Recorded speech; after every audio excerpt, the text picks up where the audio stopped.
किसिमको चाहिँ general practice चाहिँ त्यो छ। अब त्यो एलोपेथिक मेडिसिन जुन हामीले युज गरिन्छ त्यो के हो त? त्यो पनि आर्टिफिसियल चिज नै हो। त्यसैले गर्दाखेरि हरेक राम्रा डक्टरले, है मैले राम्रा डक्टरले भन्दैछु, हरेक राम्रा डक्टरले के भन्नुहुन्छ भनेदेखि each and every tablet has got side effect भनेर भन्छ। भने मतलब हरेक कुनै पनि एलोपेथिक मेडिसिनको बाट चाहिँ साइड इफेक्ट हुन्छ भनेर डक्टर आफैले भन्नुहुन्छ। हामीले नर्मली पनि के बुझ्न जरुरी छ भनेदेखि हाम्रा चाहिँ साउथ इन्डियनका डक्टरहरू यो हामीले धेरै चिन्जान भयो डिएक्सनमा आइसकेपछि उहाँहरू चाहिँ एकदम सिनियर मोस्ट डक्टरहरू, उहाँले के भन्नुहुन्छ नि साधारण त्यो जुन प्यानाडोल भनेर जुन हामीले प्यारासिटामोल युज गर्छौँ हरेक प्रब्लमको लागि, ज्वरो आउँदा अथवा के पेन हुँदा के हुँदा, त्यसबाट त्यो एउटैले त्यो एक्लैले पनि हाम्रो किडनीलाई ड्यामेज गर्न सक्ने किसिमको साइड इफेक्ट हुन सक्छ भनेर भन्नुहुन्छ। भने मतलब त्यसैले गर्दाखेरि हामीले हत्तपत्ती त्यो औषधि आफै ईश्वरले आफैले कसैलाई कन्सल्ट नगरिकन हत्तपत्ती चाहिँ युज गर्न नहुने रहेछ भन्ने कुरा चाहिँ हामीले बुझ्नुपर्छ। त्यसले गर्दा त्यो हाम्रो प्र्याक्टिस अनुसार हामी डक्टर कहाँ जान्छौँ, एलोपेथिक मेडिसिन दिन्छ, त्यो पनि आर्टिफिसियल केमिकलै हो, त्यो पनि एक किसिमको टक्सिन नै हो। त अब टक्सिन बढ्ने क्रम त छँदैछ हो, त्यसले पनि फेरि कस्तो किसिमको समस्या छ त्यसमा चाहिँ सप्रेस गर्ने अर्थात् त्यो कुनै ब्याक्टेरिया र भाइरस छ त्यसलाई किल गर्ने अथवा त्यसलाई निष्क्रिय गर्ने त्यो काम त त्यसले गर्छ। तर त्यसैले फेरि कुनै किसिमको साइड इफेक्टहरू चाहिँ ल्याउने गर्छ। त्यसले गर्दाखेरि पछि गएर के हुन्छ भनेदेखि त्यो अघि डिजिज थियो, अब त्यो बिस्तारै त्यो क्रोनिक डिजिजमा कन्भर्ट हुन्छ। भनेको मतलब जिन्दगीभर त्यसलाई उपचार गरिरहनु पर्यो क्या, निरन्तर उपचार गरिराख्नु पर्यो। भने अब त्यसपछि के हुन्छ त पछि गएर अनेक किसिमका कम्प्लिकेसनहरू चाहिँ आउँछन् र मान्छेको मृत्यु हुन्छ। त्यसैले यो जन्मदेखिको यो मृत्युसम्मको यो लाइफ साइकल छ नि, यो तपाईँ हामी सबैको त्यस्तै हो हेर्नुहोस्, सबैको एभरेजमा भन्नुपर्दा सबैको त्यस्तै हो। र यो एउटा चाहिँ फरक के हुनसक्छ भनेदेखि टक्सिन जाने क्रम त रोकिँदैन हेर्नुहोस् होइन, त्यो त जान्छै जान्छ। चाहे जतिसुकै हामी धनी भए पनि, जतिसुकै हामी बलवान भए पनि, जतिसुकै हामी शिक्षित भए पनि केही न केही किसिममा हामीले त्यसलाई छेकबार लाउन चाहिँ सकिएला, तर टक्सिन त जान्छै जान्छ शरीरमा, त्यो कसैले चाहेर पनि रोक्न सक्दैन। त्यसो भएर जन्मिँदाखेरिको बेलामा त्यो हुँदैन, पछि गएर बिस्तारै सबै मान्छेमा टक्सिन गएर त्यस्तै किसिमको लाइफ साइकलमा चाहिँ हामी हिँड्नु पर्छ र अन्तिममा मृत्यु त के हो त यो त एकदम निश्चित छ। फरक के हो भनेदेखि हामी जन्मेदेखि मृत्यु हुने बेलासम्मको जुन टाइम पिरियड छ नि, कसैको लामो हुन्छ कसैको छोटो हुन्छ। लामो छोटोको त कुरा छोडिदिउँ, त्यो त गडको हातमा छ। तर इम्पोर्टेन्ट कुरा चाहिँ यहाँनिर के हो भने त्यो कसरी हामी जन्मेदेखि मृत्युसम्मको समयलाई म्यानेज गरेर कसरी हामी कम्फर्टेबल भएर बस्ने भन्ने कुरा छ कि। त्यसो भएर अब यो चाहिँ हामीले छेक्न नसक्ने कुरा पर्यो कसैले पनि हैन, कसैले पनि छेक्न सक्दैन। यो टक्सिनलाई जान्छै जान्छ, त्यसलाई म्यानेज गर्ने मात्रै कुरा हो। र त्यो म्यानेज गर्ने कुरा चाहिँ भन्दाखेरि चाहिँ यहाँ के कुरा आयो यो पोइन्टमा भनेदेखि यो स्लाइडमा कि टक्सिन भन्ने कुरा नै एकदमै ठुलो समस्या रहेछ हाम्रो शरीरमा। अब त्यो टक्सिनलाई म्यानेज गर्नेको लागि अब हामीले के गर्न सक्छौँ त? हुन त मान्छेको डिफ्रेन्ट तरिकाहरू हुनसक्छ, तर मलाई चाहिँ आफ्नो एक्सपिरियन्स अनुसार मैले चाहिँ के भन्न मन पराउँछु भनेदेखि हाम्रो डिएक्सन कम्पनीले बनाएको एउटा प्रडक्ट जुन चाहिँ मास्टर प्रडक्ट भनेर चिनिन्छ, यो मास्टर प्रडक्ट ज्ञानोडर्मा चाहिँ संसारको सबैभन्दा पावरफुल डिटक्सिफाइङ एजेन्ट भनेर चाहिँ यसलाई चिनिन्छ। मसरुमलाई, यो रेड मसरुम जुन डिएक्सन कम्पनीको छ, त्यो पनि जुन चाहिँ 6 वटा रेड मसरुम मिक्स गरेर चाहिँ कम्बाइन गरेर एउटै मसरुम ज्ञानोडर्मा भनेर यसलाई चिनिन्छ, त्यो बनाइएको छ। यसमा भएको 400 भन्दा पनि बढ्ता एक्टिभ कम्पोनेन्टले हाम्रो शरीरमा अन्य पनि काम थुप्रै गर्छ, त्यो त छँदैछ। तर सबैभन्दा मोस्ट इम्पोर्टेन्ट कुरा चाहिँ के हो भनेदेखि यसले हाम्रो बडीलाई डिटक्सिफाई गर्नमा चाहिँ पोलिस्याक्राइड्स एकदमै प्रचुर मात्रामा चाहिँ पाउने एउटा प्रडक्ट पर्यो। त्यसैले हामीले चाहिँ यो हाम्रो टक्सिन शरीरमा जाने टक्सिनलाई म्यानेज गर्ने भनेकै हामीले चाहिँ के गर्न सकिन्छ भने यो मसरुमलाई खाइदिने। किनभनेदेखि अघि नै भनिहाल्यो, शरीरमा चाहिँ यो टक्सिन जानबाट कसैले पनि रोक्न छोड्न सक्दैन, केही न केही मिनिमाइज गर्न सक्ला। जसरी हाम्रो हामीले घरमा झ्याल त चाहिन्छ, ढोका पनि चाहिन्छ।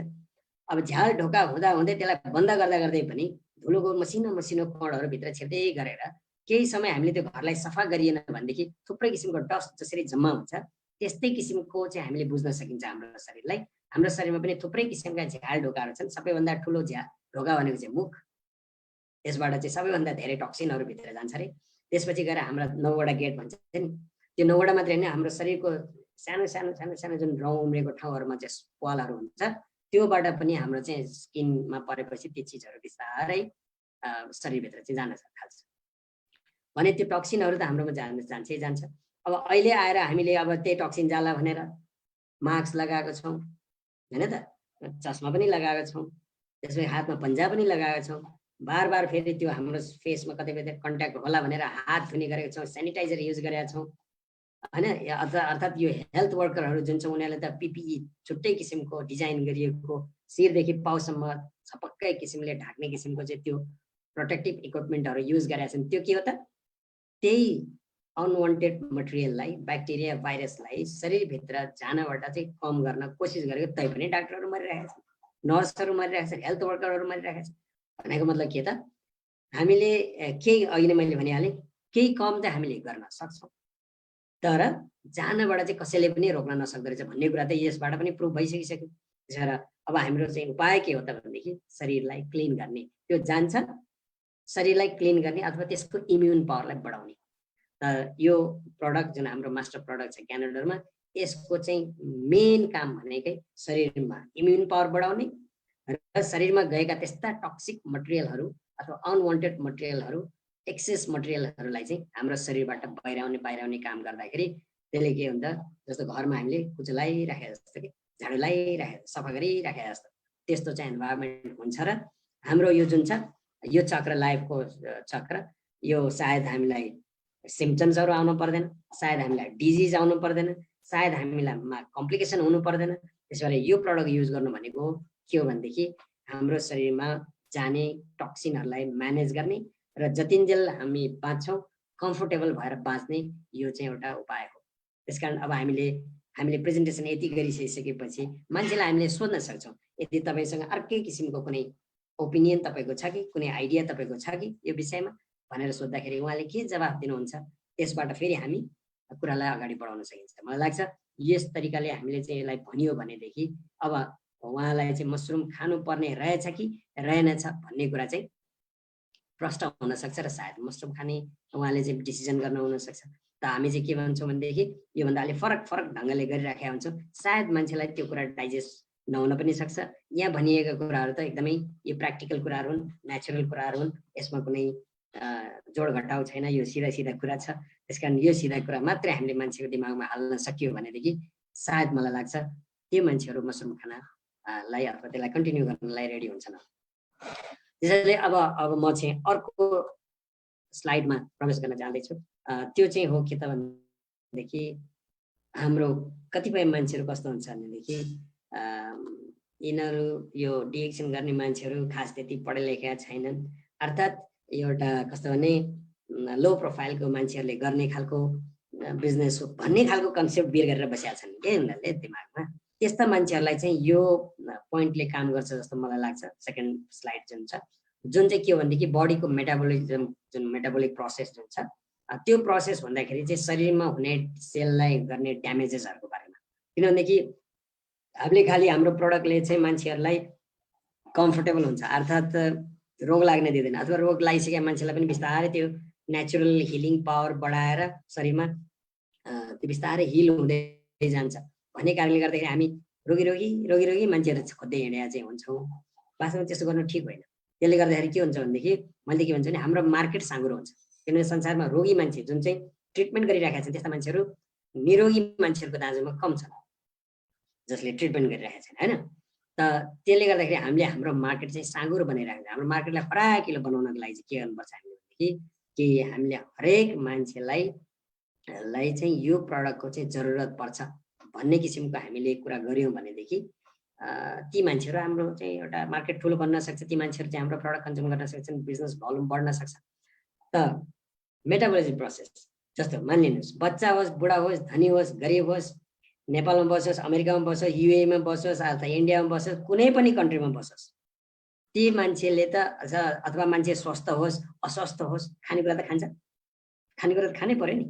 खानेकुरामा मेनली हामीले खानेकुरामा त थुप्रै चिज पाइन्छ, तर हामीले मेनली कार्बोहाइड्रेटलाई चाहिँ एक्जाम्पल दिन्छौँ। कार्बोहाइड्रेट मान्छेले खान्छ होइन, खानै पर्छ, त्यो हरेक चिजमा धेरै कार्बोहाइड्रेटै हुन्छ। हामीले नर्मली खाने जुन कन्ट्रीको मान्छे भए पनि खानेकुराहरू कार्बोहाइड्रेट चाहिँ खान्छ, खानै पर्छ खाना। सँगैसँगै अक्सिजन पनि लिनै पर्छ। अक्सिजन नलि बस्ने कोही छ त्यो संसारमा? अक्सिजन पनि लिनै पर्छ। अब हरेक मान्छेको शरीरमा चाहिँ फेरि 37 डिग्री सेल्सियसको चाहिँ टेम्परेचर मेन्टेन भएको हुन्छ।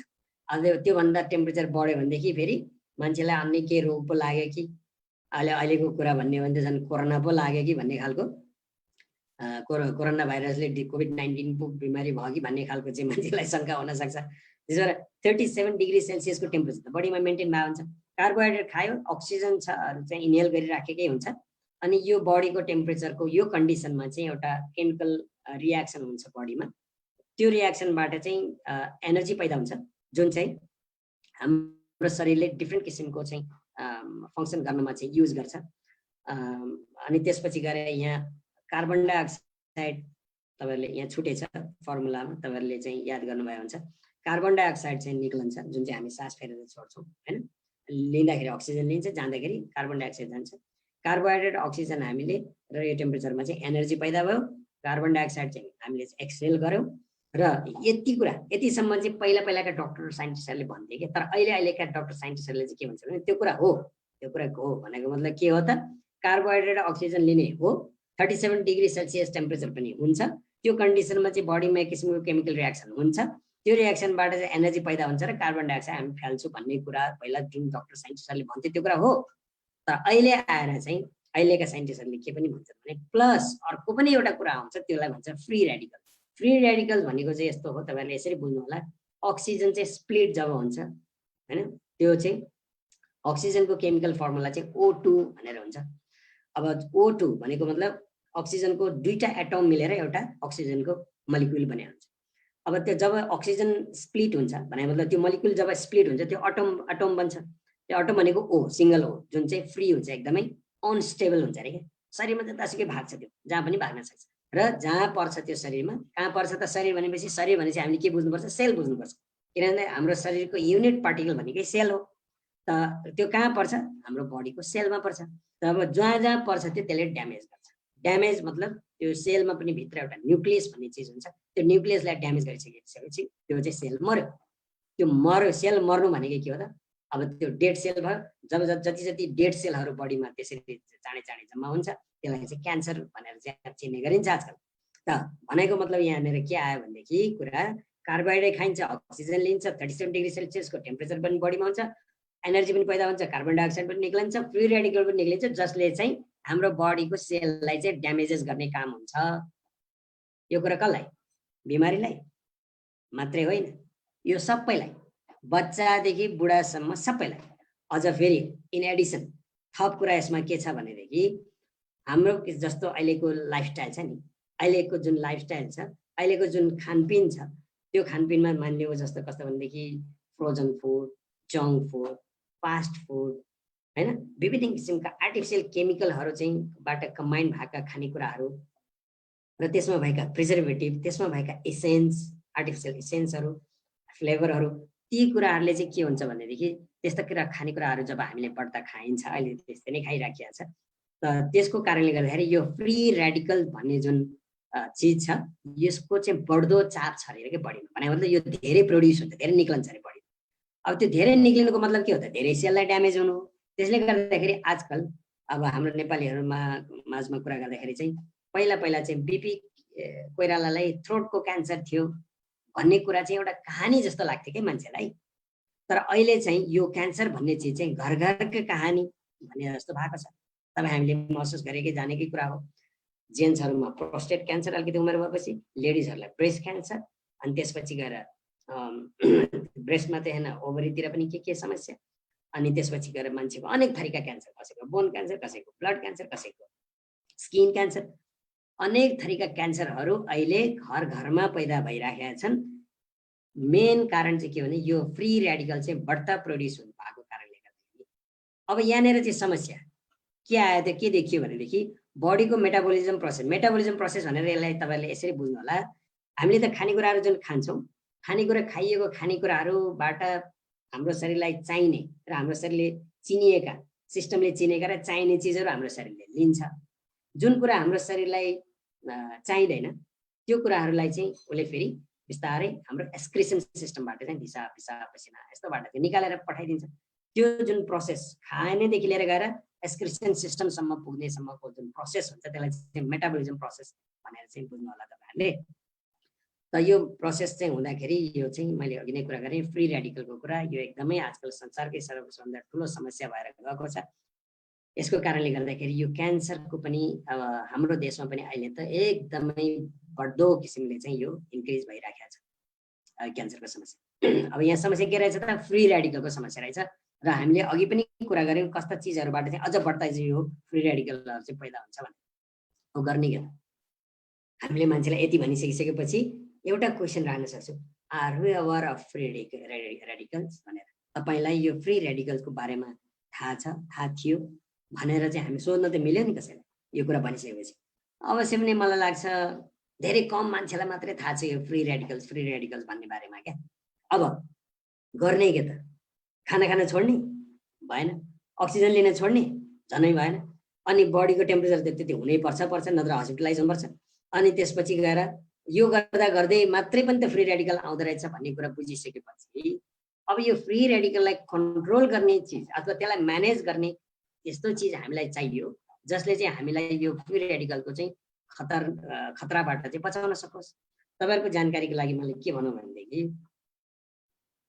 यस्ता जुन हाम्रो ग्यानोडर्मा स्पिरुलिना भन्ने खालकोदेखि लिएर गएर थुप्रै किसिमको हर्ब्सहरू संसारमा एकदमै हाई प्राइसमा चाहिँ बिक्री भइरहेको छ। यसको कारण के हो भनेदेखि त्यसमा चाहिँ त्यसको मेजर कम्पोनेन्ट चाहिँ एउटा अर्ग्यानिक जर्मेनियम भन्ने हुन्छ क्या। केलाई हामीले पैसा हालिराखेको हो त धेरै पैसा, त्यो अर्ग्यानिक जर्मेनियम, त्यो पनि प्योर डिएक्सएमको जस्तो प्योर छ भने त अझै पनि त्यसको किम्मत त हुने नै भयो। त त्यो अर्ग्यानिक जर्मेनियम तपाईँहरूले कुनै गुगल गरेर चाहिँ हेर्न सक्नुहुन्छ अर्ग्यानिक जर्मेनियम भने के हो भनेर। त त्यो अर्ग्यानिक जर्मेनियमले चाहिँ एन्टी क्यान्सर इफेक्ट हुन्छ क्या, अथवा क्यान्सरलाई बचाउन सक्ने अथवा फ्री रेडिकललाई चाहिँ म्यानेज गर्ने पावर चाहिँ त्यो अर्ग्यानिक जर्मेनियममा हुन्छ। त्यो हुन त फेरि टमाटोमा पनि हुन्छ, हामीले खाइने थुप्रै किसिमका जुन चिजहरू छ डे टु डे लाइफमा त्यो चिजहरूमा हुन्छ, तर कति त एकदमै सूक्ष्म, एकदमै कम, एकदमै न्यून हुन्छ कि त्यसमा। तर हाम्रो ग्यानोडर्मामा भन्ने हो भनेदेखि अब यसलाई चाहिँ नाप्ने एकाइ पनि यसको पिपिएम भन्ने छ, पार्ट्स पर मिलियन भनेर, जमाने मतलब मिलियनमा त्यति पार्ट्स भनेको क्या। जस्तो उदाहरणको लागि हाम्रो चाहिँ यो एलोभेरा भन्छ नि, कतिपय मान्छेलाई थाहा छ, एउटा म नाम त लिन्न तर अमेरिकन एउटा कम्पनी छ उसको चाहिँ मास्टर प्रडक्ट चाहिँ त्यो एलोभेरा चाहिँ छ। त्यो एलोभेरा पनि मान्छेले किन युज गरेर त्यही अर्ग्यानिक जर्मेनियमको लागि पैसा तिरेको हो। त्यसमा त्यो अर्ग्यानिक जर्मेनियम चाहिँ 275 ppm हुन्छ र तैपनि मान्छेले एकदमै ठुलो पैसा तिरेर चाहिँ त्यो युज गरिराखेकै छ भने अब त्यसको कम्प्यारिजनमा हामीले भन्ने हो भनेदेखि हाम्रोमा चाहिँ 8000 ppm ग्यानोडर्मामा 8000 ppm चाहिँ यो अर्ग्यानिक जर्मेनियम यसमा हुन्छ भनेदेखि कति ठुलो फरक छ भन्ने कुरा हामीले यसबाट बुझ्न सकिन्छ। भने यति कन्सन्ट्रेसन बढ्ता भएको चाहिँ हाम्रो प्रडक्टको मतलब हाम्रो ग्यानोडर्मा। त्यसैले गर्दाखेरि यो फ्री रेडिकललाई कन्ट्रोल गर्नलाई ग्यानोडर्मा खाइदिने काम यदि हामीले गरियो भनेदेखि यसले म्यानेज गर्ने रहेछ। हामीलाई के हामीले धेरै जसो समयमा के सोच्छ भने प्रब्लम भइसकेपछि अनि हेर्ने त्यो त एउटा के भन्छ ट्रिटमेन्ट सिस्टम अथवा त्यसलाई त्यो त के भन्नु भनेदेखि के भन्छ हामीले मेन्टेनेन्सको क्रममा कुरा गर्ने हो भनेदेखि मेन्टेनेन्सलाई जाँदैन, त्यो सटडाउन मेन्टेनेन्स भइगयो। हामी प्रिभेन्टिभ कुराहरू चाहिँ गर्न खोज्दैछौँ, प्रिभेन्टिभ मेन्टेनेन्सको कुरा गर्न खोज्दैछौँ। त्यसैले गर्दाखेरि पहिल्यैदेखि नै हामीले यो प्रडक्टलाई युज गर्नु भनेको चाहिँ हाम्रो शरीरमा अर्ग्यानिक जर्मेनियम पहिल्यैदेखि नै रहिराखेकै हुन्छ, फ्री रेडिकल त पैदा भइरहेकै हुन्छ, त्यसको चाहिँ इफेक्टलाई चाहिँ यसले अर्ग्यानिक जर्मेनियमले चाहिँ मिनिमाइज गरिदिने भयो। त्यसैले गर्दाखेरि हामीले अब यो मसरुम जुन चाहिँ एकदमै पावरफुल एन्टी क्यान्सर इफेक्ट यसमा हुन्छ त्यो चाहिँ खाना त हाम्रो लागि राम्रो हो। अब यो तपाईँलाई राम्रो लाग्छ भनेदेखि तपाईँ पनि खाना सुरु गर्नुहोस्। अर्थात् तपाईँले ग्यानोडर्मा के हो भन्ने विषयमा तपाईँलाई हेर्न मन छ के छ भने तपाईँ साइट्स दिनुहोस् यसको, होइन अथेन्टिक इन्फर्मेसनहरू लिनुहोस्, त्यसपछि डिसाइड गर्नु। भन्दाखेरि त यो हामीले कसैलाई प्रेसराइज गरेको पनि जस्तो हुँदैन अनि उहाँहरूलाई इन्फर्मेसन दिएको पनि हो, त्यो अथेन्टिक इन्फर्मेसन हामी दिइरहेका छौँ। त्यस्तै किसिमको अथेन्टिक एक दुईवटा साइट दिने हो भनेदेखि उहाँहरूलाई चाहिँ अब यो खानु पर्ने रहेछ भन्ने कुराको चाहिँ आभास त्यहाँबाट हुन्छ जस्तो चाहिँ मलाई लाग्छ।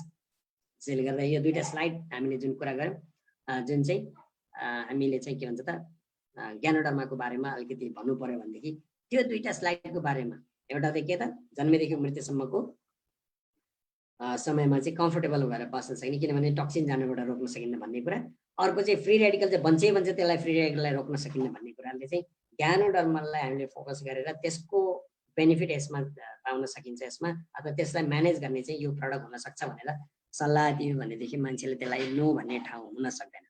त्यस्तै गरेर अर्को चाहिँ के छ त भनेदेखि यो स्लाइड पनि फेरि एकदमै इन्ट्रेस्टिङ छ जसलाई चाहिँ के भन्छ त पिएच भ्यालु चाहिँ ब्लडमा हुने जुन पिएच भ्यालु छ नि त्यसको चाहिँ विशेष गरी यसमा कुरा हुन्छ। पिएच को जुन एउटा स्केल हुन्छ जुन 1 बाट सुरु भएर 14 सम्म को चाहिँ एउटा स्केल हुन्छ। 7 चाहिँ यसको चाहिँ न्युट्रल हो तटस्थ र जति जति यो 7 देखि तल तल तल आउँछ 6 5 4 3 2 1 गर्दै जति जति तल आउँछ त्यो चाहिँ स्ट्रङ एसिडिक हुन्छ। जति जति माथि हुन्छ उति फेरि स्ट्रङ अल्कलाइन हुन्छ। त्यसले गर्दाखेरि यो 1 देखिको 14 सम्मको चाहिँ यो पिएच स्केल हो। अब यो स्केल बाट हामीले चाहिँ के बुझ्नुपर्छ भनेदेखि रिकमेन्डेड भनेर जुन भनिएको छ 7.35 देखि 7.45 भनेको चाहिँ हाम्रो पिएच भ्यालु हाम्रो शरीरमा मान्छेको शरीरमा चाहिँ पिएच भ्यालु 7.35 देखि 7.45 सम्म यदि मेन्टेन गर्न सकियो भने अमेरिकाको एकजना ठुलो डक्टर साइन्टिस्टले चाहिँ उहाँले पनि 10 वर्षसम्म रिसर्च गरेर के भन्नुभएको छ कन्क्लुड गर्नुभएको छ भनेदेखि यसमा यदि यो न्यारो जुन जुन स्पेस छ यसमा हामीले चाहिँ मेन्टेन गर्न सकियो भनेदेखि अमेरिकामा जति बिमारीहरू छन् ती बिमारीको चाहिँ 80% बिमारी घरै बसी बसी सन्चै हुन्छ भनेर चाहिँ उहाँले भन्नुहुन्छ। अब त्यो घरै बसी बसी सन्चो हुनुको पछाडि के छ त राज भन्ने कुरा चाहिँ यो स्लाइडले चाहिँ हामीलाई चाहिँ प्रश्न हुन सक्छ। हेर्नुहोस् यो जति जति एसिडिक हुन्छ उति उति समस्या हुने रहेछ। अब हाम्रो बडी चाहिँ मा कस्तो छ होला त सिचुएसन भन्ने कुरा चाहिँ बुझ्नु पर्दाखेरि हामीले खान्छौँ कस्तो त त्यसमा भर पर्छ। अब हामीले धेरै एसिडिक खानेकुरा खान्छौँ भने त अभियसली बडी त एसिडिकै हुन्छ। अब हामीले त्यसलाई मेन्टेन गर्नलाई अथवा त्यसलाई न्युट्रल गर्नलाई अथवा स्लाइडली अल्कलाइन बनाउनको लागि अल्कलाइन चिज पनि बढी खान्छौँ भनेदेखि त्यो हुन सक्छ। अब हामीले विचार गरौँ हेरौँ डक्टरले एकदम सजिलो तरिका दिनुभएको छ हामीलाई एसिडिक फुड कुन हो अल्कलाइन फुड कुन हो भनेर डिफरेन्सिएट गर्न छुट्याउनको लागि। अब एसिडिक फुड चाहिँ अर्थात् अल्कलाइनबाट जाउँ पहिला सबभन्दा कम त्यो छ। त्यसकारण किनभने अल्कलाइन भनेको जुन नेचुरली फलेका फ्रुट्स भेजिटेबल्स र ग्रिन लिभ्सहरू जुन छ त्यसलाई चाहिँ अल्कलाइन फुडमा गनिँदो रहेछ। त्यसलाई छोडेर केलाई छोडेर त alkaline food fruits vegetable green लिभ्सलाई छोडेर बाँकी जे जति कुराहरू हामी खान्छौँ मात्रै होइन पिउँछौँ पनि।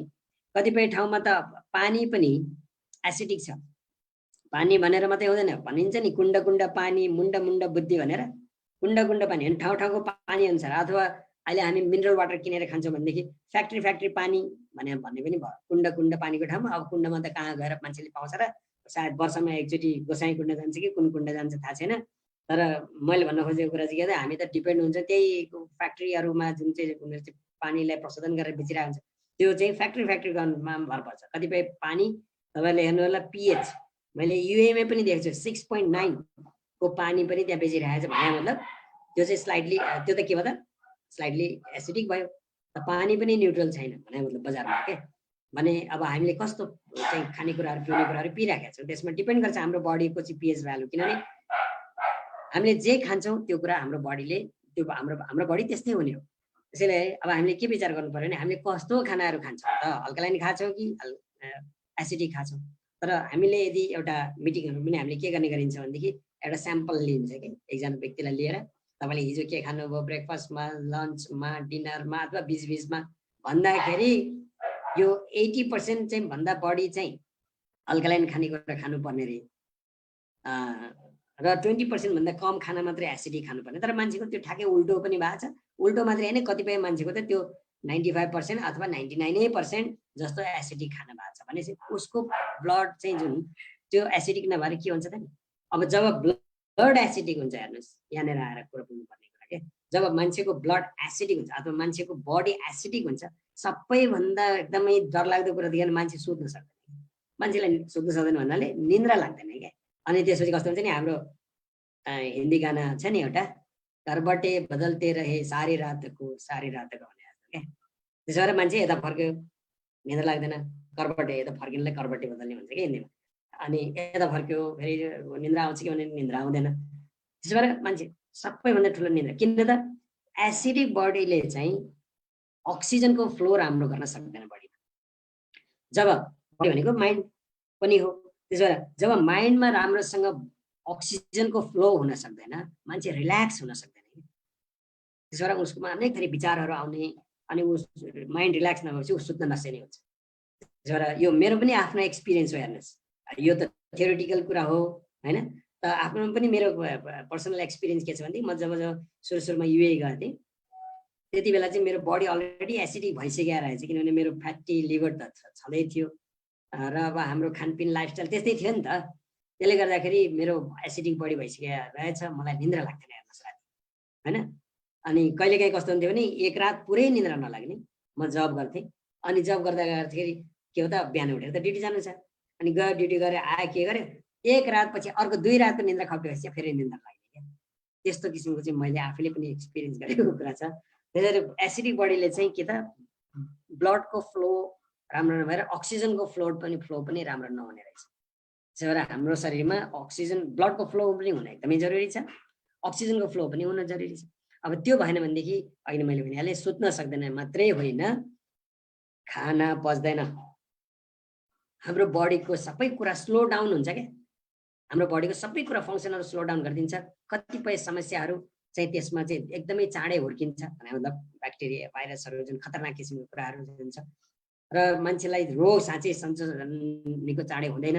यावत समस्याहरू, इन्फर्टिलिटीको प्रब्लम पनि आउन सक्छ, बच्चा नजन्मिने पनि हुन सक्छ मान्छे भने। यी सारा समस्याहरू चाहिँ आउने कारण चाहिँ के रहेछ भनेदेखि त्यही ब्लडमा हुने पिएच भ्यालु चाहिँ हामीले त्यो स्लाइटली अल्कलाइन बनाउन नसकेका कारणले गर्दाखेरि, अर्थात् त्यो एसिडिकतिर गएको कारणले गर्दाखेरि। यसै पनि तपाईँ हामीले यसरी, अब हामी नेपालीको छोराछोरीलाई यसै पनि कृषिको विषयमा थाहा छ, त मैले चाहिँ के एउटा इक्जाम्पल जहिले पनि दिन्छु भनेदेखि हाम्रो पनि माटो बिगारिसकेको छ हेर्नुहोस् मान्छेहरूले के, किसानले पनि माटोलाई बिगारिसकेको छ, त्यसमा रासायनिक मल अनेक थरी किसिमका मलहरू त्यसमा हालेर त्यो माटो चाहिँ अम्लीय बनाइसकेको छ। त्यसो भएर खेती गर्दा गर्दा गर्दा त्यो माटोको अम्लीयपन बढी अथवा एसिडिक नेचर चाहिँ बढी भइसकेको कारणले गर्दाखेरि त्यो त्यसमा चाहिँ प्रडक्सन राम्रो हुँदैन, फसल राम्रो दिँदैन। त्यसो भएर हाम्रो जिटिएहरू हुन्छ, त्यसको सम्बन्धी हेर्ने प्रोफेसनलहरू, उहाँहरूलाई चाहिँ लिएर जान्छ। पहिला चाहिँ त्यो माटो के अरे धान फलेन राम्रो अथवा गहुँ फलेन भन्यो भनेदेखि मान्छे किसानले माटोको स्याम्पल लिनुपर्छ तपाईँको खेतको भनेर ठाउँ ठाउँको स्याम्पलिङ गर्छ। त्यो स्याम्पलिङ गरेर लिएर जान्छ, लिएर गएर के गर्ने हो त, त्यो ल्याबमा गएर टेस्ट गर्ने। के को टेस्ट गर्ने त, यही एसिडिक र अल्कलाइनको चेक गर्ने। त्यो माटो चाहिँ एसिडिक, उनीहरूलाई थाहा छ अलरेडी एसिडिक छ भनेर, तर कति छ त त्यसको पिएच भनेर चाहिँ चेक गर्नको लागि। अनि उनीहरूले जति त्यसको पिएच घटेको छ माटोको त्यो अनुसार रिकमेन्ड गर्छ। त्यसमा चाहिँ अब त्यसलाई अल्कलाइन गर्ने बाटाहरू थुप्रै छन्, अन्य पनि किसिमका, जस्तो एक साल खेती नगर्ने, त्यसमा चाहिँ यतिकै अर्कै किसिमको त्यो घाँसहरू लगाइदिएर छोडिदिने, जोतिदिने, त्यसलाई चाहिँ फेरि त्यहीँ कुहाएर त्यसलाई चाहिँ बनाउने।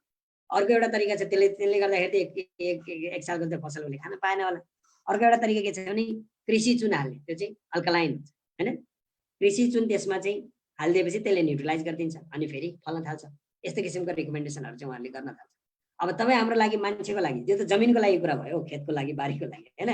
अब मान्छेको लागि यदि हाम्रो नर्मली हाम्रो चाहिँ छ कि हाम्रो धेरै जसो मान्छेको एसिडिक नै छ बडी, त हाम्रो लागि चाहिँ अल्कलाइन बनाउनको लागि मसरुम सबैभन्दा पावरफुल यो संसारको अल्कलाइन एजेन्ट हो भनेर चिनिन्छ।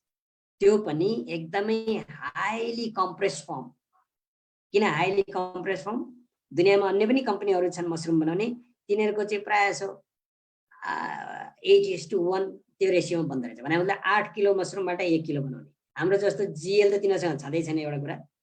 अर्को कुरा भन्यो भने हाम्रो जस्तो चाहिँ जुन 6वटालाई कम्बाइन गरेर एउटा बनायो क्यानाडामा, त्यो तिनीहरूसँग त्यो छँदै छैन, एउटा होला सायद होइन। त्यहाँ माथि के त जिएल भन्ने त नामै छैन, र रेसियो यदि उनीहरूको भन्ने हो भनेदेखि 8:1 भनेको 8 किलोबाट 1 किलो बन्ने। हाम्रो चाहिँ फेरि मसरुम गर्छ भने 20:1 मा बन्छ। भने मतलब 20 किलो फ्रेस मसरुमबाट 1 किलो बन्छ भने कति कम्प्रेस फर्म होला त त्यो, कति त्यो त्यसलाई के भन्छ त छन्दा छन्दा छन्दा गरेर ल्याएको। भनेको मतलब 1 चम्चा मसरुम यदि युज गर्नु भनेको पनि 20 चम्चा फ्रेस मसरुम चाहिँ खानु बराबरको हो। त्यसले गर्दाखेरि त्यसले थोरै खाए पनि धेरै काम गर्नुको कारण त्यो। कफी मात्रै पिएर पनि मान्छेलाई हुन्छ कफीमा त थोरै छ, आज त्यतिले पनि मान्छेले काम गर्यो भने हामीले सुनिन्छ भनेदेखि 1 चम्चा त ठुलो हो। त्यसले गर्दाखेरि 1 चम्चा मसरुम खानु भने 20 चम्चा फ्रेस मसरुम रेड मसरुम खाएको जस्तो हो। अब अहिले नेपालमा पनि रेड मसरुमको खेती गर्ने मान्छेहरू थुप्रै देखिएको छ, भेटिएको छ। उनीहरूले एकदमै महँगो प्राइसमा बेचिराखेका छन्। यदि कम्पेयर गरेर हेर्ने हो भने क्या उनीहरूको पनि त्यसलाई कम्प्रेस गरेर ल्याउने भने त हाम्रोभन्दा धेरै महँगो पर्दो रहेछ हेर्नुहोस्। त हाम्रो त कस्तो हो भनेदेखि 20 जुन किलो छ त्यसलाई कम्प्रेस गरेर 1 मा ल्याएको फाइन पाउडर जुन छ त्यो पाउडर चाहिँ हामीले खाइन्छ, जुन चाहिँ संसारकै सबैभन्दा टप अल्कलाइन फुड भनेर चिनिन्छ। अब हाम्रो प्र्याक्टिस जुन छ हामीले चाहिँ नर्मली के हुन्छ त भनेदेखि अहिले कुरा हामीले यति कुरा बुझियो अरे मान्यौ भनेदेखि भोलिदेखि गएर अल्कलाइन फुड खान्छु भनेरतिर चाहिँ हामी सायद प्र्याक्टिकली पोसिबल नहोला। हाम्रो लागि के पोसिबल हुनसक्छ भने जस्तो नर्मल खानेकुराहरू हामीले खान्छौँ ठिक छ, साथमा हाम्रो थोरै घ्यानोडरमा खाइदिने, त्यसले के गर्यो त बिस्तारै बिस्तारै बिस्तारै बडीलाई न्युट्रलाइज गर्दै गयो, पिएच भ्यालु त्यसको चाहिँ स्लाइटली अल्कलाइन हुनेतिर चाहिँ त्यसले मद्दत गर्यो। त्यसले गर्दा अब हामीले यो कुरा भनिसकेपछि मान्छेले यहाँ नो भन्ने ठाउँ कहाँ छ? तपाईँले नो भन्छ भनेदेखि उसको जसलाई तपाईँले भनिराख्नु भएको छ हिजो तपाईँले के खानुभयो, आज बिहान उठेर ब्रेकफास्टमा लन्चमा डिनरमा बिचबिचमा चिया खाँदा के खाँदा अथवा टी टाइम भन्छ नि त, कुकिज सुकिज मुकिज के खानुभयो हो त्यो लिस्ट आउट गर्नुहोस् न। अनि त्यो लिस्ट आउट गरेर के चाहिँ अल्कलाइन हो के चाहिँ एसिडिक फुड हो भन्ने कुरा त डाक्टर टिमले भनिदिइराख्नु भएको छ छुट्याउनको लागि। त्यो अनुसार छुट्याउनु छ भने उसको पर्सेन्टेज हेर्नुहोस् कति हुँदो रहेछ भनेर बस। अब त्यसपछि उसले नो भन्छ, नो भन्ने ठाउँ हुन्छ त्यहीँ। अब कुरो रह्यो के त हामीले कसरी प्रेजेन्ट गर्छौँ भन्ने कुरा। हाम्रो त मान्छेलाई आँखा खुलाइदिने मात्रै काम। त्यसले गर्दा अब के छ भनेदेखि यो पिएच भ्यालु घट्नुमा फेरि अर्को इम्पोर्टेन्ट कुरा के पनि छ भनेदेखि कि हामीले ब्लड बन्ने र मेटेरियल खाएको छैन, जुन चाहिँ हाम्रो स्पाइरुलिना भनेको जुन छ अर्को एउटा जुन प्रडक्ट जुन चाहिँ हामीले चाहिँ queen of herb king of herb चाहिँ रेड मसरुमलाई भनिन्छ भने क्विन अफ हर्ब भनेर चाहिँ फेरि हामीले स्पाइरुलिना भनिन्छ, जुन चाहिँ एकदमै हाइली कन्सन्ट्रेटेड भएको चाहिँ क्लोरोफिल, त्यसमा चाहिँ जुन क्लोरोफिलको स्ट्रक्चर र हाम्रो ब्लडमा हुने हिमोग्लोबिनको स्ट्रक्चर चाहिँ एउटै हुँदो रहेछ। अब त्यसमा फरक भनेको के हो भनेदेखि क्लोरोफिलको जुन न्युक्लियस छ त्यसमा चाहिँ फस्फरस हुँदो रहेछ, म्याग्नेसियम हुँदो रहेछ, र हाम्रो ब्लडमा हुने जुन ब्लड सेल छ त्यसमा चाहिँ आइरन हुँदो रहेछ। जब हामीले त्यो हेर्दा त सिमिलर छ भनेर स्ट्रक्चर सिमिलर छ, तर जब हामीले क्लोरोफिल खान्छौँ त्यो म्याग्नेसियमलाई आइरनले चाहिँ रिप्लेस गरिदिँदो रहेछ। जब न्युक्लियसमा आइरन आउँछ त्यो त ब्लड बन्ने त्यसबाट इजिली ब्लड सेलमा कन्भर्ट हुने रहेछ क्या। त्यसबाट त्यो मात्रै होइन, अर्को स्पाइरुलिनाको कुरा गर्ने भन्दा फेरि के त यो त संसारमै सबैभन्दा पावरफुल प्रडक्ट, संसारको चाहिँ माल न्युट्रिसन भनेको अहिले जुन सबैभन्दा ठुलो समस्या छ संसारमा त्यो खान नपाउनेको मात्रै कुरा होइन। हामी अफ्रिकातिर मात्रै नहेरौँ, खान पाउने पैसा भएका मान्छेहरू जुन छन् ती मान्छेहरू पनि मोटा र यस्तो समतुल्य भएका छन्, ती पनि मालन्युट्रिटेड पिपल हुन्, तिनीहरूलाई पनि मालन्युट्रिसनै भएको हो भने मतलब खान पाउने खान नपाउने दुइटैको मालन्युट्रिसन हुँदो रहेछ भने त्यो चाहिँ मालन्युट्रिसनको लागि चाहिँ एकदमै लाभदायक र त्यसलाई चाहिँ मालन्युट्रिसनलाई चाहिँ इरेडिकेट गर्न सक्ने प्रडक्ट भनेकै कारणले गर्दाखेरि डाक्टर लिमले चाहिँ यति ठुलो चाहिँ जस्तो $1 1 चाइल्ड $1 भनेर जुन अहिले चलिराखेको छ यो प्रोग्राम, तपाईँ हामीले पनि पार्टिसिपेट गर्न पाइने र एमसामसँग चाहिँ त्यो एग्रिमेन्ट भएर डाक्टर लिमले चाहिँ डोनेट गरिराख्नु भएको छ, तपाईँ हामीले पनि गरेका छौँ भनेको मतलब के रहेछ त भनेदेखि कि यो हाम्रो चाहिँ पिएच भ्यालुलाई मात्रै होइन कि हाम्रो शरीरमा चाहिने अन्य पनि न्युट्रिएन्ट्सहरूलाई चाहिँ म्यानेज गर्नको लागि चाहिँ स्पाइरुलिनाको फेरि त्यत्तिकै महत्त्वपूर्ण रोल रहेछ भन्ने कुरा। यी कुराहरूबाट यति भनिसकेपछि मान्छेलाई धेरै अलिक बुझ्ने मान्छेलाई क्या होइन, बुझ्ने मान्छेलाई यतिभन्दा सायद धेरै भनिराख्नुपर्छ जस्तो चाहिँ मलाई लाग्दैन। त्यसैले यो चाहिँ भयो के त हाम्रो पिएच भ्यालुलाई मेन्टेन गर्ने कुरा। अब 5औं नम्बरमा हामी जाँदैछौँ, 5औं नम्बरमा हामी जाँदैछौँ, चौथोमा पिएच कुरा, 5औं नम्बरमा हामी जाँदैछौँ हाम्रो न्युट्रिसन र फुड पिरामिडको बारेमा कुरा गर्नको लागि। अब हेर्नुहोस् मलाई जहिले पनि एउटा कुरा याद आउँछ, तपाईँहरूले पनि हेर्नुभयो हुन्छ गुगल गरेर कि फुड पिरामिड भनेर यस्तो जुन पिरामिड हुन्छ होइन ट्रायङ्गल सेपको, सबैभन्दा तल कार्बोहाइड्रेट त्यसपछि प्रोटिन यस्तो यस्तो हुँदै हुँदै गएर होइन भाइटामिन्स मिनरल्सहरूको कुराहरू आउँछ। र त्यो टिपमा चाहिँ डाक्टर हाम्रो रञ्जनले जहिले पनि के भन्नुहुन्छ भने इन्डियामा धेरै जसो प्रब्लम हुनुको कारण, हेल्थको इस्यु हुनुको कारण एउटा मान्छेले नुन खानुपर्ने चाहिँ उसलाई चाहिँ रिकमेन्डेड चाहिँ 3 ग्राम अरे एक दिनमा, इन्डियाको मान्छेले चाहिँ 12 ग्राम खान्छ भन्छन् क्या होइन। उहाँ त धेरै अब दिग्गज हो, धेरै एक्सपिरियन्स छ होइन, 45 वर्षभन्दा बढी चाहिँ हेल्थको विषयमा के भन्छ त एक्सपिरियन्स हुनु भनेको त फेरि त्यो पनि इन्डियाको top most senior most doctor भनेर चिनाउनुहुन्छ भने इन्डियामा चाहिँ त्यस कारणले गर्दाखेरि यो प्रेसर हाइपरटेन्सन बढ्नुको कारण इन्डियामा बढी हुनुको कारण नुन भनेर भन्छ चाहिँ त्यसो भएर नुन चाहिँ कम खानु रे नुन मात्रै होइन त्यो टिपमा भने मतलब तल कार्बोहाइड्रेट छ अरे बेसमा भने हुँदै हुँदै गएर त्यो टिपमा चाहिँ 3टा कुरा एकदमै याद गर्नुपर्ने एउटा हो नुन भनिहाल्यो अर्को सुगर चिनी हैन त्यसपछि तेस्रो भनेको फ्याट यो 3टा चिज चाहिँ सकेसम्म कम खानु रे किन कम खानु त भनेदेखि नुन बढी हुन थाल्यो आज भोलि पछि गर्दा गर्दै त अब त वर्षौंदेखिको कुरा हुन्छ नि त हुन थाल्यो त्यसले हाइपरटेन्सन ल्याउने अब सुगर बढी हुन थाल्यो फेरि त्यसले चाहिँ अब डायबेटिक बनाउनुतिर लाने अब जब धेरै नै हुन थाल्छ नि हाम्रो प्यानक्रियासले काम गर्न चाहिँ नसक्ने त्यसले धान्न नसक्ने किसिमको अनि त्यसपछि गएर फ्याट बढी भयो कोलेस्ट्रोल बढ्ने के हुने मान्छेलाई समस्या हुने त यो 3टा चिजलाई चाहिँ सकेसम्म कम खानु रे भनेर चाहिँ डाक्टर रञ्जनले भन्नुहुन्छ र मलाई यो कुरा जहिले पनि त्यो याद आउँछ यो चाहिँ विषयमा कुरा गर्दाखेरि फुड पिरामिडको कुरा गर्दाखेरि अर्को इम्पोर्टेन्ट कुरा चाहिँ के छ भनेदेखि हाम्रो शरीरलाई चाहिने चिज के हो त्यो चिज खान चाहिँ हामीले कोसिस गर्नुपर्छ कि जस्तो अब हाम्रो शरीरलाई चाहिँ साइन्सले भनेअनुसार न्युट्रिसनिस्टहरूले चाहिँ यो विषयमा पढेका हुन्छन् र उनीहरूले के भन्छन् भनेदेखि हाम्रो शरीरलाई 2 किसिमको चाहिँ न्युट्रियन्ट्सको जरुरत पर्छ एउटा हो म्याक्रो जुन चाहिँ कमनली अवेलेबल छ अर्को हो न्युट्रियन्ट्स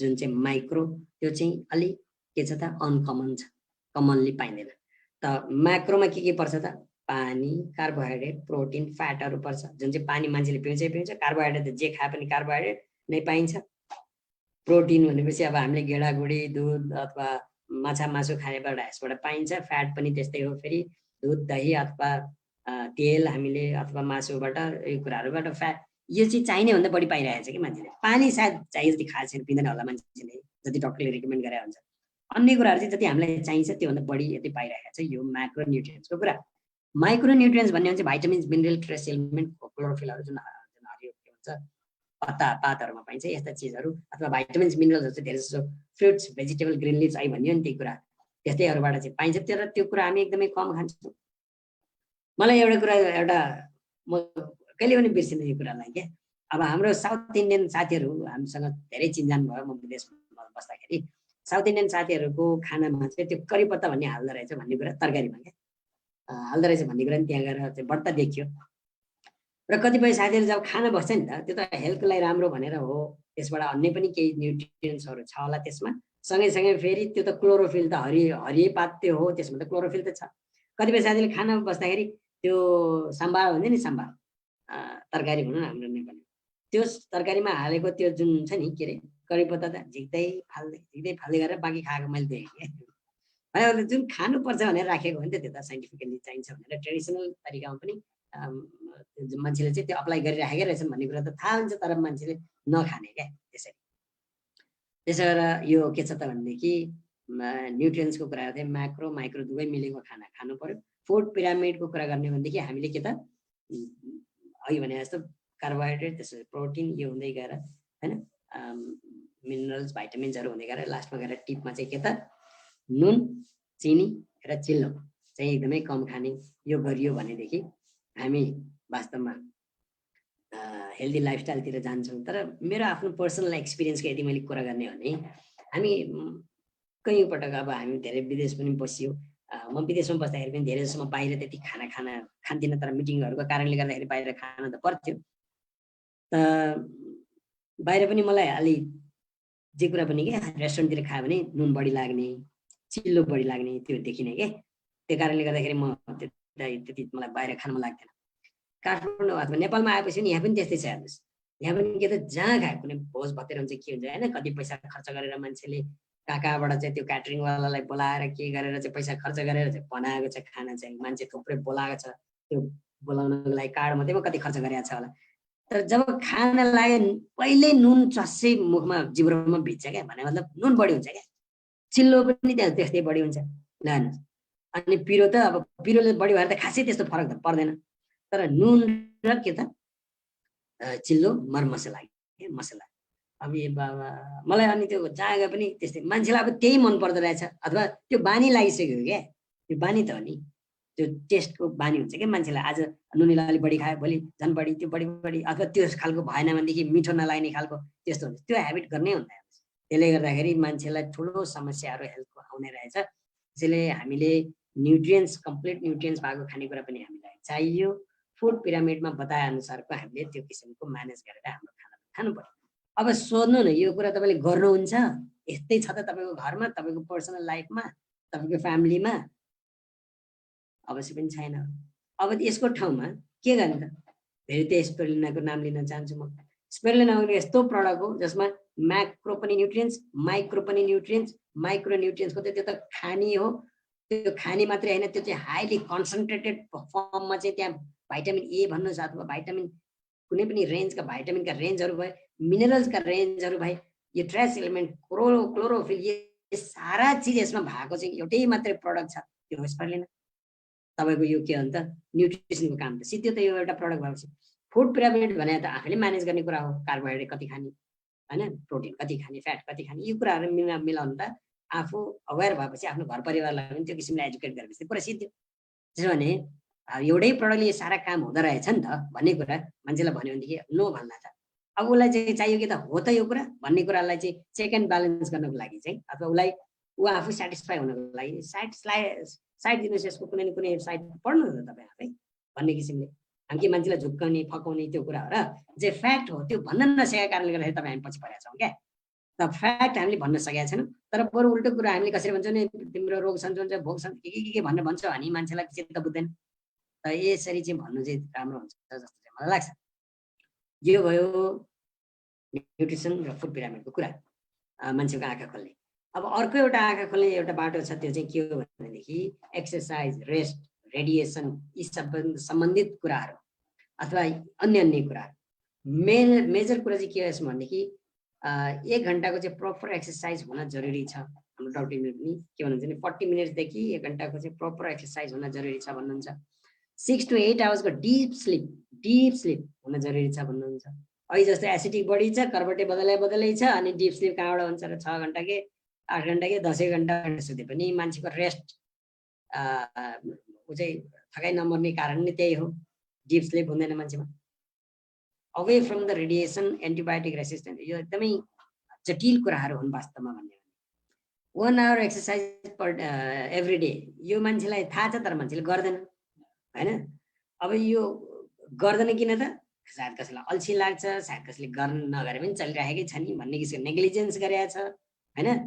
अब कसैले चाहिँ के छ भनेदेखि कहाँ गएर गर्ने भने ठाउँको पनि समस्या होला। कसैलाई फेरि के छ त भनेदेखि आइडिया पनि छैन होला कसरी गर्ने भनेर। यी कुरा यावत कुराले गर्दाखेरि मान्छेले एक्सर्साइज गरिरहेका हुन्, होइन? हाम्रो डाक्टर रञ्जनले के भन्नुहुन्छ भने अरू कुरा केही पनि गर्न सकिएन अरे मानिलियो भने पनि कमसेकम आधा घन्टा हिँड, अलिक छिटो किसिमले आधा घन्टा हिँड एभ्री डे भन्ने चाहिँ 20 मिनटदेखि 30 मिनट चाहिँ हिँड्नै पर्छ भनेर भनिन्छ क्या। भने त्यो पनि गर्न सकिएन, कतिले गर्दैनन्। ल केही पनि गर्न सकेन भने पनि म तपाईँहरूलाई आज एउटा एक्सर्साइज सिकाउन तपाईँहरूसँग चाहिँ सेयर गर्न चाहन्छु। मलाई लाग्छ तपाईँले सुनिराख्नु भयो होला, किनभनेदेखि म त एक्लै कुरु बोलिरहेको छु। बोल्न चाहिँ कसैले मलाई यस भनिदिए हुन्थ्यो, किनभने मेसेजतिर हेर्दा अलिक टाइम पनि लाग्ला। हाम्रो सेबास्टियन भाइ, यस भानु भाइ, ओके, सुन रहे हो ना मेरे को? सुन रहे। Thank you. अच्छा, तपाईँहरूलाई मैले चाहिँ एउटा सजिलो एउटा चाहिँ एक्सर्साइज जुन घरमै बसी हिँड्न नि सक्दैन रे, एक्सर्साइज गर्न पनि जान्दैन, ती मान्छेलाई घरमै बसी एक्सर्साइज खालि हातैमा चाहिँ एक्सर्साइज गर्ने, हातैमा। किनभने यो हाम्रो पामको चाहिँ यसमा चाहिँ हाम्रो शरीरको विभिन्न किसिमका चाहिँ नर्भस सिस्टमका चाहिँ जुन पोइन्टहरू चाहिँ यहाँ हुन्छ। त्यस कारण एउटा चाहिँ के गर्नुपर्छ अरे हामीले यसलाई भने यसलाई हामीले तरिका जान्यो भने कतिपय एउटा चाइनिज जुन टेक्नोलोजी छ जुन चाहिँ हत्केला र पैतालामा मात्रै त्यसको पोइन्टहरूलाई उनीहरूले चिने हुन्छ, त्यसलाई प्रेस गरेर हाम्रो शरीरको समस्याहरू पनि समाधान गर्ने पनि त्यो समस्या हुन्छ, के अरे त्यो चाहिँ प्रविधि हुन्छ भने। अब हामीले त्यो चाहिँ पोइन्ट त नजानु होला, तर हामीले त सिम्पली के चाहिँ गर्न सक्छौँ भनेदेखि त्यसरी यसै हातलाई लिनुहोस्। तपाईँले पहिला यो हातले हान्नुहोस्, कमसेकम तपाईँले 20-30 पटक कति अलिक मजाले हान्नुहोस् क्या। यसलाई तपाईँले दुखाइलाई चाहिँ एब्जर्भ गर्ने बेलासम्म यसै गरी यता पनि हान्नु, ओके, यो एउटा तरिका भयो। अनि त्यसपछि गएर तपाईँ हाम्रो चाहिँ हुन्छ यो ताली बजाउने। ताली बजाउने त हामी यसो गरेर भने कसैले यसै नि ताली बजाएर देखिएको छ कतिको, त्यस्तो ताली बजाएर काम छैन। ताली के छ, यो सबै पोइन्ट औँलाहरूको यो पोइन्टहरू जोडिने किसिमले ताली। तपाईँले यो राति नगर्नु होला, अहिलेको राति मिटिङ भइरहेको छ यहाँ त सायद मान्छेले के भएछ भन्ला, तर कुनै एउटा मौका पर्दाखेरि बिहान अथवा कुनै बेला त फरक पर्दैन। अथवा एउटा म्युजिक बजाइदिनुहोस्, त्यसपछि यो खासै मान्छेलाई त्यति डिस्टर्ब हुन्छ। यो यसरी पनि तपाईँले अलिक मजाले यसलाई थपडी मार्नु।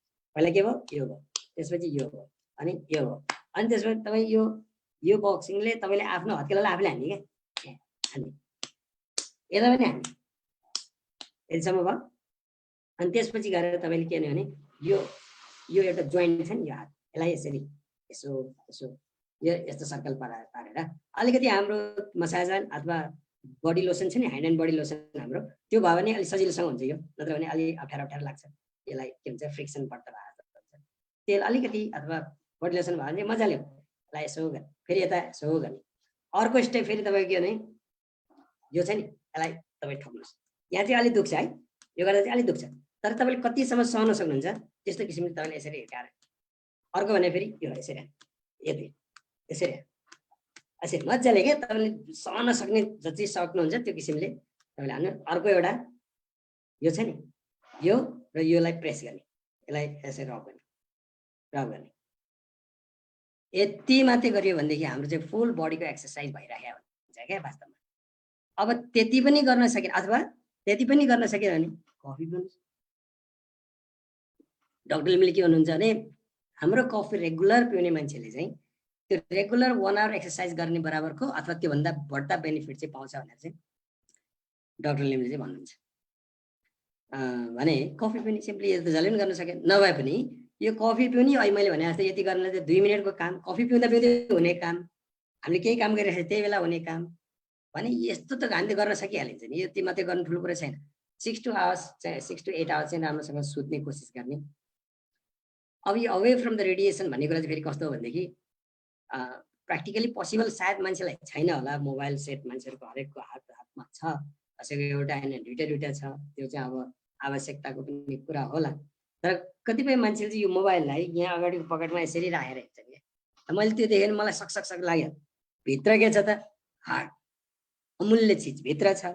यो यसको मूल्य कति होला, यसको मूल्यमा यो पाइन्छ त पाइँदैन, तर यसको रेडिएसन कति हुन्छ भन्ने कुरा त हामीले अहिले टेस्ट गर्दा पनि थाहा हुन्छ। भने यो मात्रै होइन, बच्चाहरूलाई आजकल के हुन्छ भने हाम्रो चाहिँ हामी बच्चा हुँदाखेरि अथवा हामीले पनि बच्चा सानसानो हुँदाखेरि टालाटोली बटुली कति राम्री पुतली भनेर चाहिँ टालाटोलीको पुतली बनाएको, हात बनाएको, खुट्टा बनाएको, टाउको बनाएर त्यस्तो खेल्ने गर्थे। आजकलको बच्चालाई त्यसले हुँदैन। हेर्नुहोस्, आजकलको बच्चालाई ट्याब्लेट चाहिन्छ, आजकलको बच्चालाई मोबाइल चाहिन्छ, नत्र भने रिसाउँछ, भात खाँदैन अथवा होइन त्यस्तो किसिमको चाहिँ हुन्छ। तर यो गजेट्सहरू भयो होइन, ल्यापटप भयो, जुन ट्याब्लेट भयो, मोबाइल भयो, यी सारा कुराहरू मात्रै होइन, हाम्रो चाहिँ किचनमा युज हुने थुप्रै किसिमका इक्विपमेन्टहरू, माइक्रोवेभ ओभन, रेफ्रिजरेटर, यी सारा कुराहरूबाट आउने रेडिएसन, रेडियो टेलिभिजन, योबाट आउने जुन रेडिएसन छ यो यसको पनि दुष्प्रभाव चाहिँ प्रशस्त मात्रामा छ। यसको विषयमा तपाईँले जान्नु पर्यो भनेदेखि चाहिँ स्पिरुलिनाको जुन हरियो बुक त्यहाँ पाइन्छ हरेक ल्याङ्ग्वेजमा होइन, मतलब हिन्दी ल्याङ्ग्वेज अथवा नेपाली बङ्गलामा पनि छ क्यारे। त्यसको चाहिँ यो तपाईँहरूले के भन्छ त, यो रसियन एउटा कन्ट्री जुन छ त्यसमा भएको चाहिँ जुन तपाईँहरूले पढ्नुभयो भनेदेखि रेडिएसनको प्रभाव र रेडिएसनको दुष्प्रभाव, त्यो चाहिँ कहिले त जमानामा कहिले चाहिँ वार भएको थियो, त्यो बेला वार भएको चाहिँ रेडिएसनको प्रभाव चाहिँ अहिले, दुष्प्रभाव चाहिँ अहिले प्लान्टदेखि लिएर गएर मान्छेको सानसानो बच्चामा परेको छ। र ती बच्चाहरूलाई चाहिँ स्पिरुलिना खुवाएर मान्छेलाई चाहिँ स्पिरुलिना खुवाएर धेरै मान्छे चाहिँ रिकभर भएको छन् भन्ने कुरा चाहिँ त्यसमा रिसर्चमा लेखिएको छ। त्यो भनेपछि त्यो चाहिँ काम सकेसम्म यसलाई तपाईँहरूलाई मेरो सजेसन के भने ध्यान राख्ने, सुत्दाखेरि आफ्नो नजिक टाउको कसैको हेरेर यहीँ राखेर निधाउने, त्यस्तो बानी हुन्छ त्यो नगर्नुलाई सकेसम्म यसलाई टाढा राख्ने क्या। युज गर्ने बेला गर्नु पर्यो अथवा बडीमा राख्दाखेरि पनि बडीको अलि लोवर पार्टतिर राख्ने कि, यस्तो यो चेस्टतिरको वरिपरि नराख्ने यसलाई। भने यसबाट हामी त्यसरी चाहिँ जोगिन सकिन्छ। र अर्को वे आउट भनेको त स्पिरुलिना खाने, त्यसबाट चाहिँ रेडिएसनको चाहिँ जुन छ प्रभाव त्यसलाई पनि कम गर्छ, गर्ने पावर चाहिँ त्यसमा छ। एन्टिबायोटिक रेसिस्टेन्ट भने चाहिँ के भनेदेखि मान्छेले के हुन्छ भने एन्टिबायोटिक खान्छ अलिकति 2-4 दिन खाए, डक्टरले त्यो कोर्स दिया हुन्छ नि यति बेला यति समयसम्म खानु भनेर, तर त्यो कोर्स पुरै नहुँदै उसलाई एन्टिबायोटिकले त काम त के हो त, उसको त तुरुन्तै काम गर्ने काम हो। एक दुई दिनमै उसको चाहिँ राम्रो भएको जस्तो लाग्छ, यसलाई मलाई ठिक भयो भने छोडिदिन्छ। त्यो भइसकेपछि के हुन्छ भने त्यो ब्याक्टेरिया मरिसकेको छैन, शिथिल मात्रै भएको छ, त्यही बेला उसले छोडिदियो, त्यो फेरि जागेर आउँछ र फेरि समस्या ठुलो आउँछ। भने यो चाहिँ एकदमै यो संसारकै ठुलो समस्या बनिसकेको छ आज।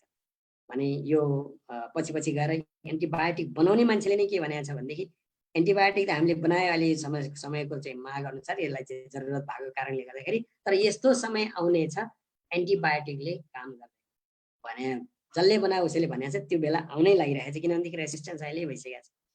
भने त्यस्तै गरेर अर्को के भने पेस्टिसाइड इन द सिड भनेको जुन चाहिँ monsanto.com मा गएर तपाईँहरूले हेर्नु होला।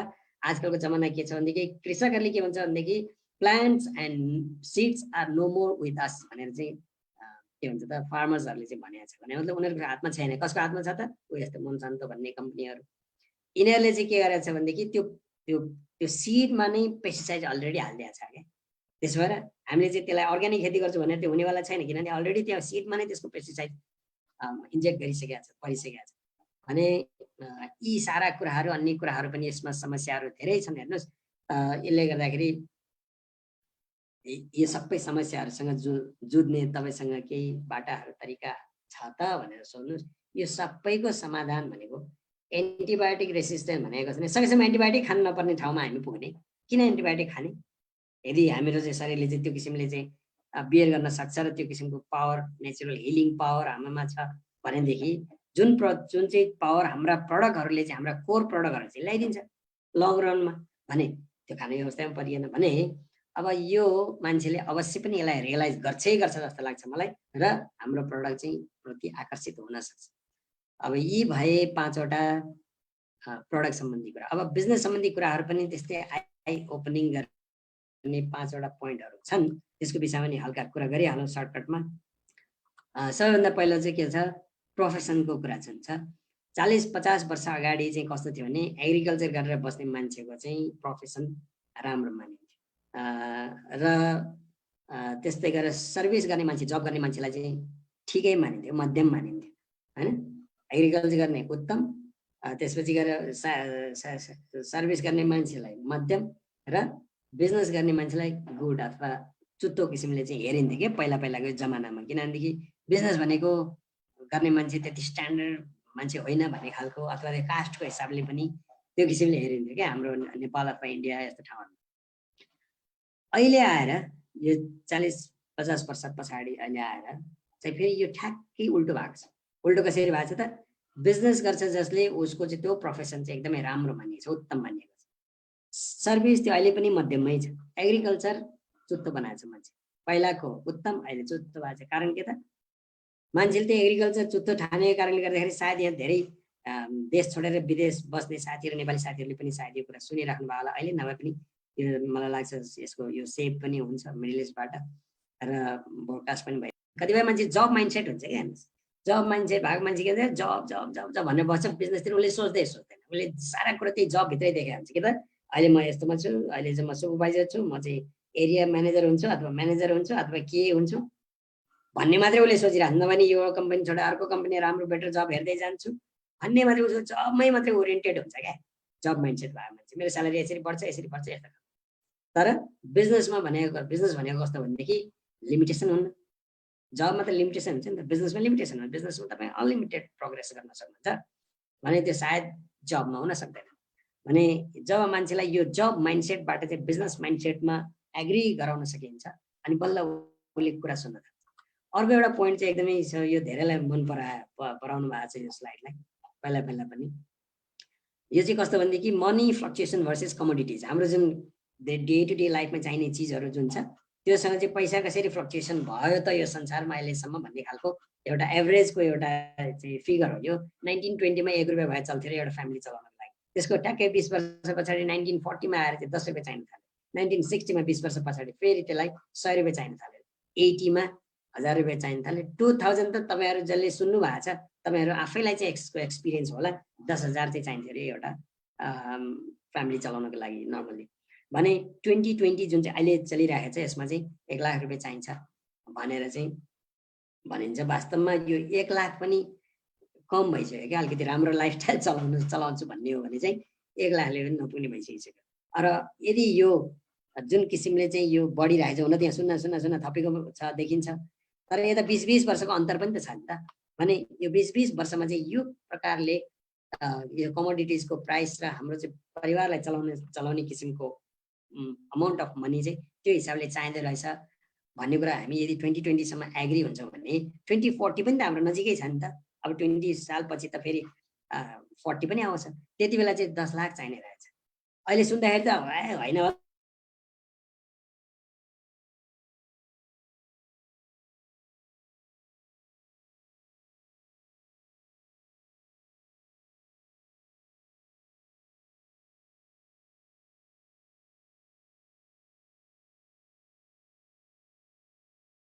उसलाई सोध्नुहोस् न, are you prepare for this भनेर क्या त 2020 त सिद्धिएको, 2040 को लागि महिनामा 10 लाखको रेगुलर एन्ड सस्टेनेबल इन्कम आउनको लागि तपाईँ अहिले प्रिपेयर हुनुहुन्छ त?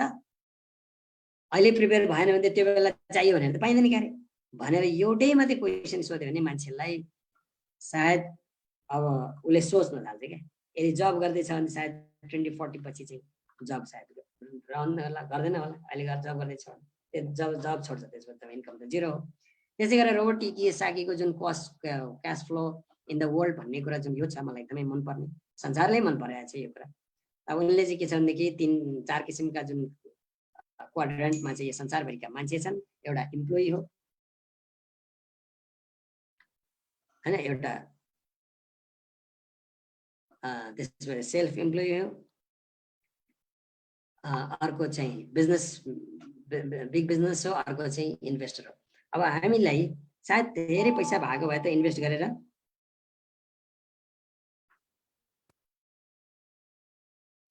सायद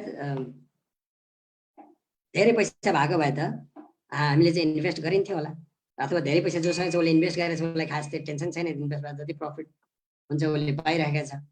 भने इम्प्लोइ जो छ उसँग ठुलो पैसा इन्भेस्ट गर्ने छैन, उसलाई चाहिँ इन्कम चाहिँ एउटा के त भनेदेखि उसलाई खालि आफूलाई मात्रै मेन्टेन हुने किसिमको चाहिँ इन्कम चाहिँ मान्छेले पाइरहेको छ होला।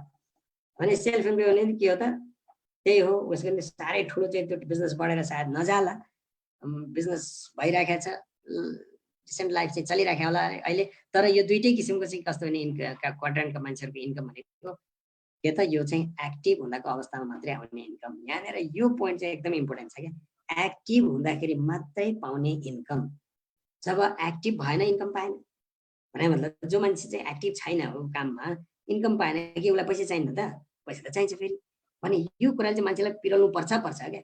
भने अर्को चाहिँ बिग बिजनेस र इन्भेस्टर भन्ने जुन ग्रुप छ यसमा चाहिँ त्यस्तो टेन्सन पनि छैन, जसमा चाहिँ पैसा चाहिँ उसको लागि काम गर्छ अरे क्या। यतापट्टि साइड चाहिँ पैसाको लागि उसले काम गर्छ, यतापट्टि साइडको पैसा उसको लागि काम गर्छ। जुन चाहिँ प्यासिभ हुन्छ, ऊ प्रेजेन्ट नभए पनि, उसले वास्तै नगरे पनि, ऊ मरेरै गए पनि उसको चाहिँ इन्कम आइरहेको हुन्छ भन्ने चाहिँ जुन क्वाड्रेन्ट यतापट्टिको दुईटा छ, बिग बिजनेस र इन्भेस्टर। यदि हामी अहिले नै इन्भेस्ट गर्न सक्दैनौँ भने पनि डिएक्सनको थ्रु, मल्टिलेभल मार्केटिङको थ्रु हामी चाहे अब हामी इम्प्लोइ भए पनि, सेल्फ इम्प्लोइ भए पनि, बिग बिजनेस अथवा जहाँ भए पनि यसको थ्रु चाहिँ हामी थोरै पैसाबाट चाहिँ ठुलो इन्कम गरेर इन्भेस्ट गर्ने क्वाड्रेन्टमा चाहिँ हामी पुग्न सक्ने सम्भावना अथवा त्यो ब्रिजको काम चाहिँ सिस्टमले गरिदिन्छ भनेर भन्यो भने मान्छेले अवश्य पनि सोध्छ क्या यसको विषयमा, र अब हामीले कुरा गर्नलाई सजिलो हुन्छ। त्यस्तै गरेर चौथो कुरा भन्यो भने trend of the most people, भने मान्छेको ट्रेन्ड कस्तो छ। जस्तो मानिलिनु तपाईँ हामी विदेश बसिरहेका मान्छेहरू छौँ भनेदेखि कतिपय मान्छेको त स्यालेरी त डिफ्रेन्ट स्ल्याबमा हुन्छ, हेर्नुहोस्, कसैको 1000 होला, कसैको 2500 होला, 5000 होला, 10,000 होला, अथवा त्योभन्दा माथि नै हुनसक्छ। कुरो यहाँ जतिसुकै होस् त्योसँग मतलब छैन। यहाँ के छ त भनेदेखि सेभिङ चाहिँ कति गर्छ मान्छेले भन्ने कुरालाई यदि हेर्ने हो भने हामीले चाहिँ रफली होइन, यति सायद नहोला तैपनि मान्छे जुन चाहिँ 5 वर्ष बस्छ विदेशमा, 1000 रुपियाँ स्यालेरी छ, उसले सेभिङ चाहिँ 7200 गर्न सक्छ होइन सालमा, के अरे 5 सालमा। त्यस्तै गरेर अर्को चाहिँ मान्छे चाहिँ 2500 भएको मान्छेले पनि 2100 के अरे 11,100 2,16,000 भयो यो चाहिँ। त्यस्तै गरेर 5,000 भएको मान्छेले के भयो यहाँनिर अलिकति मिलेन जस्तो छ। त्यस्तै गरेर 5,000 भएको मान्छेले के अरे 10,000 भएको मान्छेले पनि सायद उसले 10,000 भएपछि त फ्यामिली ल्याएर यसमा पनि सायद फ्यामिली ल्याएको कारणले गर्दाखेरि अझ घट्दो छ उसको चाहिँ जुन छ नि सेभिङ, अब यहाँ 10,000 भएको मान्छेले पनि त्यही 3 लाख जस्तो भएछ। यहाँनिर चाहिँ कुरो के आयो भने सेभिङको कुरा। सेभिङ जतिसुकै होस्, सानो होस् चाहे ठुलो होस्, मान्छेको ट्रेन्ड चाहिँ के छ त? ती मान्छेले गर्छन् के त्यो भएको पैसालाई चाहिँ फिक्स एसेटमा कन्भर्ट गर्छन् क्या। हाम्रो बानी कस्तो छ, हाम्रो ट्रेन्ड फलानाले घर ठडाइसक्यो, हाम्रो घर छैन भन्ने खालको सोचाइ हुन्छ, अनि जग्गा किन्छ, अनि जग्गा किने त्यसमा घर बनाउँछ। त्यो घर बनाएर त्यो सायद त्यो कमर्सियल भ्यालु त्यसको चाहिँ छैन होला, अथवा त्यसले त्यो चाहिँ एसेट, हाम्रो रोबर्ट टी कियोसाकीले भने जस्तो एसेटको काम त्यसले सायद गरेको छैन होला भने अब त्यसबाट त्यो घरभित्रले खानिदिने होइन, घरको कोठाले त्यतिकै खानिदिने होइन भने पैसा चाहिँ त्यहाँ गएर थुप्रेर बस्यो। तर पनि मान्छेलाई त डे टु डे लाइफ चलाउनलाई त पैसा चाहिन्छ भने यस्तो ट्रेन्ड छ। त्यसो भएर मेरो स्यालेरी धेरै छ भनेर पनि मख हुने नि अवस्था छैन क्या। किन त जो मान्छेले धेरै स्यालेरी छ र धेरै सेभिङ गर्छ 5 वर्षमा, त्यो मान्छेले सायद अलि सिटीमा घर बनाउला, हैन, अलि ठुलो सिटीमा घर बनाउला। तर गर्ने त त्यही हो। थोरै उनले पनि के छ त, सिटीमा सक्दैन, उसले कुनै कुनै आफ्नो गाउँ बजार कुनै ठाउँमा घर बनाउँदा पैसा त त्यो कुरा त त्यही हो, फिक्स एसेटमै हालेर सिद्धियो भने यो ट्रेन्ड चाहिँ छ। त्यसले गर्दाखेरि यो ट्रेन्डलाई चाहिँ यसलाई चाहिँ यतिमा मात्रै सीमित नभएर अन्य पनि हामीले चाहिँ गर्न सकिन्छ। यही इन्कमलाई बढाउन नि सकिन्छ, सेभिङलाई बढाउन पनि सकिन्छ। र त्यो हामीले इन्भेस्ट गर्ने त हो, तर हाम्रो चाहिँ यो प्रडक्टमा अथवा हेल्थमा यो बिजनेसमा हामी अलिकति पनि इन्भेस्ट गर्दै जाने हो भनेदेखि चाहिँ पछि गएर हाम्रो चाहिँ ठुलो, चाहे त्यो 1000 वाला होस् चाहे 5000 वाला, 5000 वाला पनि मक्क पर्ने बेला छैन, स्थिति छैन भन्न खोजेँ मैले। कारण के भने जति धेरै स्यालेरीको मान्छे हुन्छ उति धेरै उसको जबको रिस्क हुन्छ भने त्यो अर्को कुरा चाहिँ के भने उसलाई पनि त पछि आएर रेगुलर इन्कम चाहियो नि भने हाम्रो बिजनेसमा इन्भल्भ भएर यदि थोरै भने पनि इन्कम 1000 होस् 2000 होस् डलर इन्कम चाहिँ गर्न सक्ने ठाउँमा पुग्यो भने त जिन्दगी त फेरि सजिलोसँग चल्न सक्छ भन्ने खालको। यसरी चाहिँ अर्को आय ओपन गर्न चाहिँ मान्छेलाई त्यसरी चाहिँ गर्न सकिन्छ जस्तो मलाई लाग्छ। त्यस्तै गरेर अर्को चाहिँ हाम्रो चाहिँ कुरा गर्ने भने वाट आर द अप्सन। अब अप्सन्सहरू चाहिँ के छ त मान्छेहरूलाई, मान्छे फर्केर गयो होइन, त्यो चाहिँ के अरे घर बनाउने फिक्स एसेटमा हाल्नेतिर सोचेन अरे अप्सनहरू के छ त भनेर यदि हामीले हेर्ने हो भने स्टेसनरीको दोकान राख्ला कसैले, कसैले ट्रेडिङको काम गर्ला, कसैले रेस्टुरेन्ट ग्रोसरी गार्मेन्ट्स यावत कुराहरू चाहिँ सायद कम्प्युटरको यस्तो दोकान के राखेर कुनै मेन्टेनेन्सको अथवा कोही पेन्टर छ भने पेन्टर सेन्टर काम जाने यस्तो सायद गर्न सक्ला। तर प्रब्लम के छ भनेदेखि मैले भर्खरै घरमा पेन्ट गराइरहेको छु, ती पेन्टर भाइहरूले के भन्छन् भनेदेखि एकदमै कम्पिटिसन छ सर।